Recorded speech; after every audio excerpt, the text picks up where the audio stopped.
Hi friends, నాకు bad habit ఉంది. ఏంటో చెప్పనా? వాయిదా వేయడం. దాన్నే ప్రొకాస్టినేషన్ అని కూడా అంటారు. ఏదైనా పని చేయాలనుకుంటే టైం ఉందిగా, తర్వాత చేద్దాంలే అని తర్వాత చేద్దామని వదిలేస్తాను.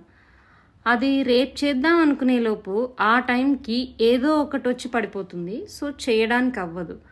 మనందరిలో యూజువల్గా ఉండే బ్యాడ్ హ్యాబిట్ ఏంటంటే తర్వాత చేద్దాంలే అనుకుంటాం. ఆ తర్వాత అనేది ది బెస్ట్ బ్యాడ్ హ్యాబిట్ అని చెప్పచ్చు. ఏ మనిషి అయినా లైఫ్లో ఏదైనా సాధించాలనుకుంటే తర్వాత అనుకోకూడదు.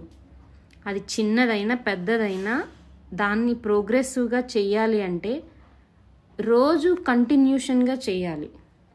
అది నా ప్రాక్టికల్ లైఫ్లో తెలుసుకున్నాను. కాకపోతే కొంచెం లేట్ అయిపోయింది.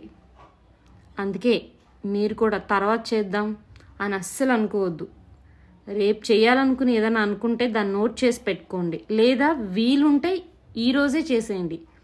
The best habit. ఇంకొకటి ఏంటంటే చదువుకునే వాళ్ళకి ఇది మరీ ఇంపార్టెంట్. ఏదైనా చదవడం స్టార్ట్ చేస్తే ఈ రోజు నుంచే చేయాలి. రేపు చేద్దామని అనుకుంటే రేపేమవుతుందో ఎవరికి తెలుసు. అందుకే ఈరోజే చేసేయాలి. సో అందుకే వాయిదా వేయడం మానేయండి.